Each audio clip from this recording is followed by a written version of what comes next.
Buenos días.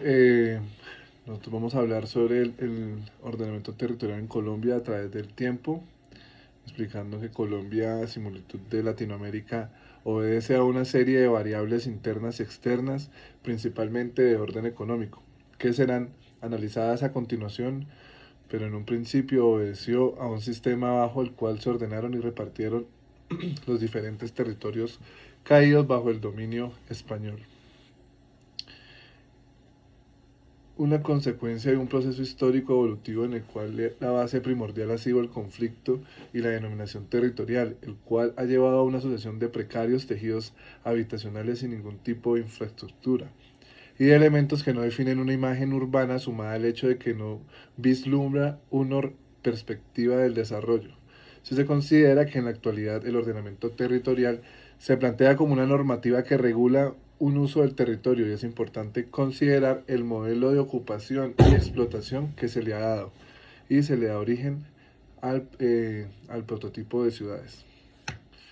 De esto se puede asumir la simple idea de que el ordenamiento de territorio en Colombia antes se debe verse a la violencia histórica enfocada hacia el control y el dominio territorial o incluso al afán de lucro y control político, se debe primeramente a la llegada del imperio español, en su afán de adaptabilidad y la respuesta de un nuevo lenguaje, costumbre, culturas, entre otras, siendo este conflicto y esta necesidad de adaptación que constituyó social, políticamente y culturalmente al modelo. Si se retrocede a poco más en el tiempo, se puede afirmar y observar cómo el ordenamiento territorial indiano obedecía a un método de reparto de tierras aplicado desde la antigüedad y expandiendo principalmente por romano, pues tiempos después el necesario asentamiento de colonizadores determinó que el siglo XVI se expedía el primer ordenamiento territorial para evitar que los pobladores desertaran de esta forma, tímidamente y pese a lo que ligeramente pueda considerarse. Mediante el apadronamiento y la sujeción de la tierra de los colonizadores se gestaba un primer ordenamiento territorial. Irónicamente, los indígenas habituados a tal aludida vida externa eran quienes más permanecían en la Plaza Mayor, donde además se celebraba el mercado, así como en las calles de lo que incluso viajeros llegados en épocas posteriores a la colonia dan fe. Estos conventos poseían una extensión de tierra considerable que actuaba a manera de primer anillo controlador, territorio periférico.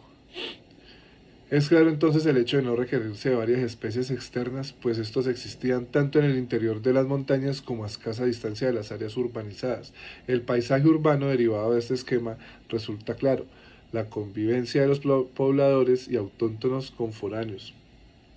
lo que se refleja igualmente en las técnicas constructivas utilizadas, muy similar a lo que sucedió en las áreas rurales, donde hacían las propias especies vegetales y animales, aun cuando cultivaban las respectivas comunidades, un punto en el que se debe hacer énfasis en el que este primer modelo de ordenamiento territorial, con todos los elementos que involucra y frecuentemente se ha escrito, no fue el resultado de una concepción ideal, sino que fue concebido minuciosamente en conjunto, partiendo de referentes claras y con visión imperial que tuvieron durante el siglo XVI, al frente del Imperio Español. Por demás, si bien existían poseedores de grandes secciones de tierra llamadas mayorazgos, bajo la administración colonial existían resguardos y predios de mediana extensión y autosuficientes, que pagaban tributo. De este modo, tanto el esquema político como la inexistencia del verdadero capitalismo, los esquemas culturales urbanos y rural pudieron convivir largamente, y son los hechos ocurridos desde el final del siglo XVI y comienzos del siguiente que forzaron la ruptura de este equilibrio, surgido de la imposición de una nación convertida en potencia colonizadora y lo que nos precisó de adaptaciones a través del tiempo.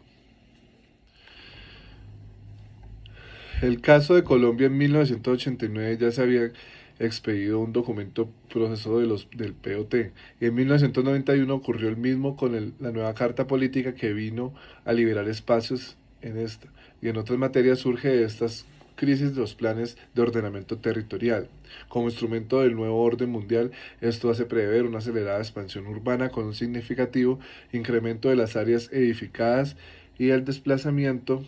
de grandes sectores de la población, ubicados en las áreas urbanas centrales hacia una periferia desconocida.